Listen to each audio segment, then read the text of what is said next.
This is my best friend, Yolanda. We've been friends for 10 years.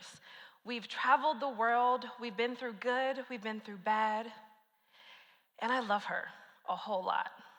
And so when she sent me a video of her engagement, I was so shocked that I cried.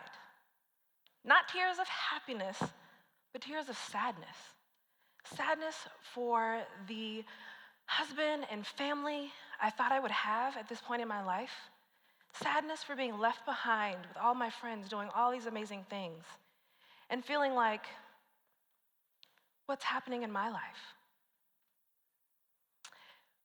I am lonely, and I'm ashamed to admit that. It's a hard thing to say. Relationships are really important to me.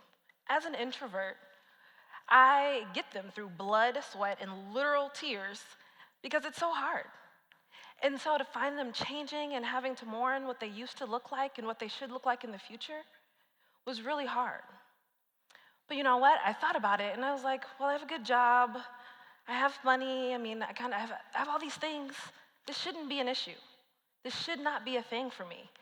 And I just kind of played down on myself. So when I found this NPR article that validated my feelings with research, I was like, yes. The researcher in me kind of had a little happy moment. And so loneliness isn't just a fleeting feeling. Leaving us sad for a few hours to a few days, research in recent years suggests that for many people, loneliness is more like a chronic ache, affecting their daily lives and sense of well-being. Well, if that isn't validation, I don't know what is.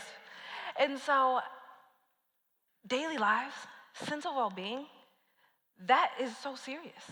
And so I'm riding on the high of validation as I read this article. I get to the end, and I'm like, where's the hope?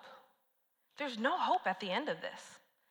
And I was like, well, it means I gotta find my own hope. What is the thing that I'm wishing for in the current stage of life that I'm in? I've thought about it, and I figured out intimacy. I want to be known. I told you I'm an introvert, so I don't want to be known by a ton of people, just a few who'll know me really, really well. I want to be loved in spite of the fact that I'm prideful sometimes, not just because of the fact that I'm a good friend. I want to be loved in spite of the fact that sometimes my face is really serious and I don't laugh enough, but not just because I give really good gifts. You should ask my sister, she'll tell you. I want to be known intimately, and that's what I want right now. And so I thought about, how do I get this? What does that equal? It equals proximity. I need to be close enough to people to be able to share who I am. Whether that's asking someone to drive me to the airport versus taking an Uber. Whether that's inviting people over to my house for dinner, even though it may be frozen and come in a box. Inviting people into the space and the time that I'm already doing things and get close to them. Because busyness kills intimacy, and it's killing it for me right now. And so I'm thinking, but I've been in many rooms with people and still felt by myself.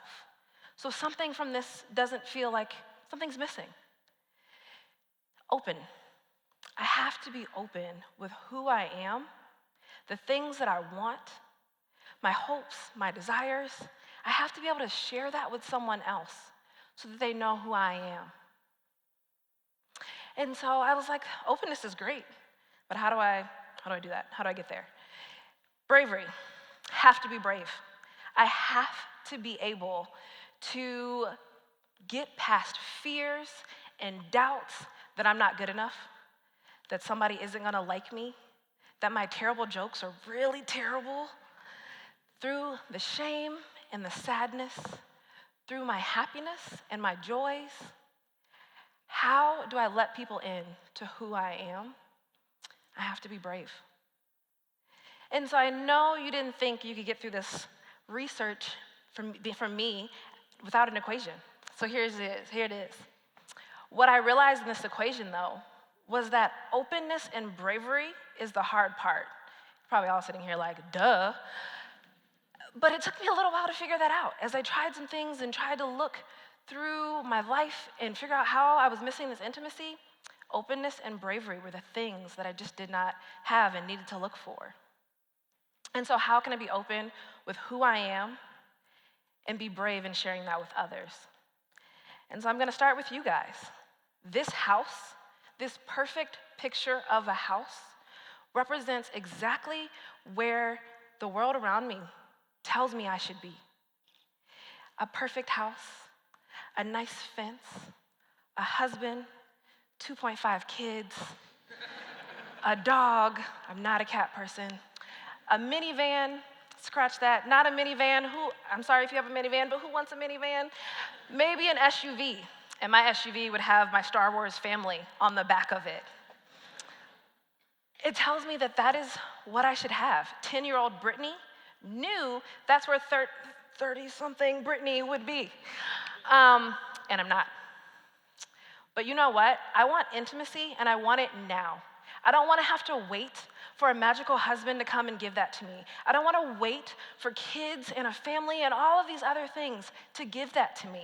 I want it now, and I want it in the space and the place that I'm in.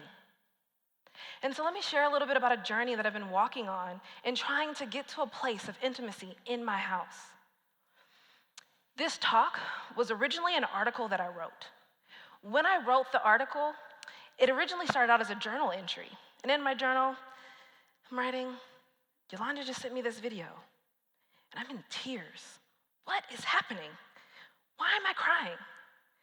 And as I started to process my emotions and figure out my feelings, I found that I was lonely. And I was so ashamed to admit that. But you know what? It was an article, so it had to go on the web. And so I had to send it to her and my family and my other friend that was in it.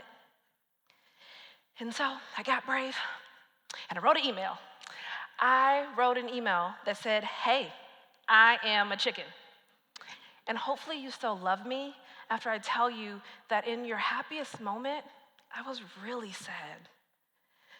I struggled with figuring out that I'm lonely and I'm sad for the things that I wish I had right now and I don't. But I'm so happy for you, and I love you so much. And I don't know why I doubted that my friends and my family didn't love me as much as I thought they did. They do. And what they said back was, we love you. And even though I may be in this place or this place, I also have a longing in my heart for intimacy. There's also some things in this place that I want. We had amazing conversations, and we are closer because of it. And so I'm going to redefine this picture. There's a fake part of this picture that tells me my life should be picture perfect. It should be exactly how it's said in TV shows and in magazines and all over the place. But you know, the real part of this picture is the intimacy and longing that I want to be known in my own home. And so the second part of this journey for me is I'm going to open up my house. I want friends to have the code to my house and be sitting there when I come home. I want people to be in my refrigerator eating stuff, maybe not the stuff that's not labeled, but eating stuff and just being in a place with me. And so I'm going to open up my house. It's only going to be once a month, baby steps. Once a month on Friday, one Friday a month, I'm going to open up my house. And I'm not going to label it game night or potluck. I'm going to enable it come for connection, because that's what I'm looking for. It's going to be an open house and a place to do that. Now, this may come as a surprise to my roommate who's sitting here, but it'll be great. She's going to love it. She's going to be great. It's going to be amazing. Love you, Shannon.